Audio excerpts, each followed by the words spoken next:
তো আমি এখানে একটা স্পেশাল সস বানিয়ে নিয়েছি, পিৎজা সস। তো এই সসটা এবার এখানে দিয়ে দিব। সসটা যত বেশি দেওয়া যাবে এটা খেতে ততই ভালো লাগবে। আমি একটু পাতলা করে মিডিয়াম করে বানাচ্ছি, তাহলে খুব দ্রুত হবে, যেহেতু এখন এশার আজান দিয়ে দিছে, বাচ্চাদের মোটামুটি ক্ষুধা লেগে গেছে। আমি এই জন্য একটু বেশি করে দিচ্ছি, মানে পাতলা করে বেশি করে বানাবো, যেন ওরা একটা পরে একটা খেতে পারে। হয়ে গেছে এটা।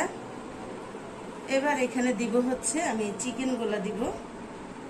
আর আমি এক এক রকম করে বানানোর চেষ্টা করব। একটু মাংস বেশি করে দেই, যেন বাচ্চারা যেহেতু মাংসটা পছন্দ করে বেশি, সেই জন্য। তারপরে এখানে আমি এটাতে ক্যাপসিকাম দিয়ে দিব।